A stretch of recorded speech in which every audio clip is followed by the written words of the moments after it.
Hello guys, ഞാൻ മറ്റേ ടീമിൽ നിന്ന് ഇറങ്ങി പൂർണ്ണമായിട്ടും. അത് ഇറക്കി വിട്ടിയല്ല, ഞാനായിട്ട് തന്നെ ഇറങ്ങിയതാണ്. ഇന്ന് പുറത്തിറങ്ങിയ കാരണം അറിയാൻ എല്ലാവർക്കും ആഗ്രഹം കാണും. അത് ഞാൻ എന്താണെന്ന് പറയാം. എനിക്കിങ്ങനെ ഓൺ വോയിസ് ഒന്നും പറഞ്ഞ് ശീലമില്ല. മറ്റേ പാട്ടൊക്കെ ഇട്ട് എഡിറ്റ് ചെയ്ത് വീഡിയോ ഇടാനേ അറിയത്തുള്ളൂ. അപ്പോൾ തെറ്റുകളാണെങ്കിൽ പറയുമ്പോൾ എനിക്കറിയത്തില്ല കറക്റ്റ്. അപ്പോൾ ഞാൻ എൻ്റേതായ രീതിയിൽ ഞാൻ പറയാം. അപ്പം ഞാൻ ആ ടീമിൽ നിന്ന് ഇറങ്ങാൻ കാരണം ഇവൻറ്റിൻ്റെ പേരാണ് അത്. അതാണ് അവർ കാരണമായിട്ട് എടുത്തേക്കുന്നത്.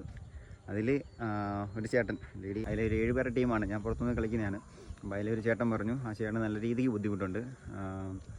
ഇനി എല്ലായിടത്ത് ചെല്ലുമ്പം ആൾക്കാർ മിണ്ടുന്നു, സംസാരിക്കുന്നു, ഫോട്ടോ എടുക്കുന്നു. പുള്ളിക്ക് മാത്രമല്ല, പുള്ളി കൂടുള്ള കുറച്ച് പേർക്കും നല്ല രീതിക്ക് ബുദ്ധിമുട്ടുണ്ട്. എൻ്റെ മുഖത്ത് നോക്കി പറഞ്ഞു. ഒരു കമ്മിറ്റി വിളിച്ചു. കമ്മിറ്റിയിൽ ചെന്നു. അപ്പം എന്നോട് പറഞ്ഞ കാര്യം എൻ്റെ മുഖത്ത് നോക്കി. പിന്നെ കുറച്ച് നിയമങ്ങൾ തന്നു. ഈ ലോകത്തെങ്കിലത് കുറച്ച് നിയമങ്ങൾ തന്നു. ഞാൻ പിന്നെ അതൊക്കെ അംഗീകരിച്ച് കുറച്ച് നാൾ നിന്നു. പിന്നെ ഇറങ്ങി. നിയമങ്ങൾ വെച്ചാൽ അവരുടെ ജേഴ്സി ഇട്ടുകൊണ്ട്, അവരുടെ ടീമിൻ്റെ ജേഴ്സി ഇട്ടുകൊണ്ട് വീഡിയോ റീൽസ് ഇടരുത്, ഫോട്ടോ ഇടരുത്, റീൽസ് ചെയ്യരുതെന്ന് പറഞ്ഞു. പിന്നെ അതുമല്ലാതെ കാവടി വെച്ചിട്ടും, അവരുടെ കാവടി വെച്ചിട്ടും റീൽസ്, വീഡിയോ, പിന്നെ ഫോട്ടോ ഒന്നും പോസ്റ്റ് ചെയ്യരുതെന്ന് പറഞ്ഞു അവർ. ഫ്ലെക്സ്, ചില ഉത്സവ കമ്മിറ്റിക്ക് ചെല്ലുമ്പോൾ ഫ്ലെക്സ് കാണും. എൻ്റെ ഫോട്ടോ, ഞാൻ കൊടുക്കുന്ന ഫോട്ടോ അല്ല, ടീമിലെ ആ ചേട്ടൻ അവർ ഡ്രൈവിൽ 10 പേരെ ഫോട്ടോ ഉൾപ്പെടെ കൊടുക്കുന്നത്. അപ്പോൾ അതിൽ കമ്മിറ്റിക്കാരെടുത്ത് വെക്കുന്നതായിരിക്കും. അപ്പോൾ ഞാൻ പറഞ്ഞിട്ടുണ്ട് എൻ്റെ ഫോട്ടോ ഒന്ന് റിമൂവ് ചെയ്യും. ഞാൻ തുടക്കം തൊട്ടേ പറഞ്ഞിട്ടുണ്ട് എൻ്റെ ഫോട്ടോ ഒന്ന് റിമൂവ് ചെയ്യും. കാരണം എല്ലായിടത്തും മിക്ക ചെല്ലുമ്പോഴത്തെ എൻ്റെ ഒരു മുടി ഇങ്ങനെ സൈഡ് ഇങ്ങനെ ചരിച്ചിട്ടൊരു ഫോട്ടോ ഉണ്ട്, ഒരു അഘോരി ലുക്ക്. അതാണ് എല്ലായിടത്തും വെക്കുന്നത്.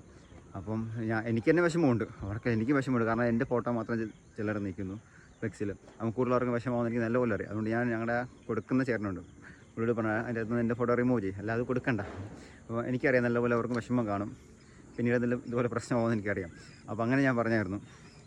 അപ്പം അത് പുള്ളി മാറ്റിയില്ലെന്ന് തോന്നുന്നു, എനിക്കറിയത്തില്ല. അപ്പം അതിൻ്റെ ഒരു പ്രശ്നം പറഞ്ഞു. ഫ്ലെക്സിൻ്റെ കൂടെ ഫോട്ടോയും വീഡിയോ ഒന്നും എടുക്കരുത്, അതും പറഞ്ഞു. പിന്നെ വേറെ കുറേ നിയമങ്ങളൊക്കെ തന്നു. അപ്പോൾ എനിക്ക് ഒട്ടും പറ്റാത്ത രീതിയിലുള്ള, നല്ല രീതിക്ക് ബുദ്ധിമുട്ടുള്ള നിയമങ്ങളായിരുന്നു. ഒരു കലാകാരൻ്റെ അവകാശമല്ലേ ഒരു വീഡിയോ, ഫോട്ടോ, അവൻ ചെയ്യുന്ന ജോലി എന്തുമാട്ടെ അതിൻ്റെ ഒരു വീഡിയോ, ഫോട്ടോ ഒക്കെ ഇടുന്നത്. അത് ബാൻ ചെയ്തു. അത് വേണ്ടെന്ന് പറഞ്ഞു. അപ്പം അതുകൊണ്ട് ഞാൻ പറഞ്ഞു, ശരി, ഇനി മുതൽ ഞാൻ ടീമിൽ തുടരുന്നില്ല, ഇറങ്ങിയേക്കാമെന്ന് പറഞ്ഞു. അങ്ങനെ ഇറങ്ങി. അല്ല, അവരായിട്ട് തന്നെ ഇറക്കി വിട്ടൊന്നുമല്ല, ഞാനായിട്ട് സ്വയം മാറിയതാണ്. പിന്നെ കാരണം ഇവൻറ്റിൻ്റെ കാര്യം പറഞ്ഞല്ലോ, ഇത് കാരണമാക്കിയെടുത്തത് ഒരു ഇവൻറ്റ്. ഞാനൊരു ഇവൻറ്റ് തുടങ്ങി മഹാരാഷ്ട്രയിൽ, പൂനെയിൽ CV ഇവൻ്റ് എന്ന് പറഞ്ഞു. അപ്പോൾ അതിൻ്റെ പേര്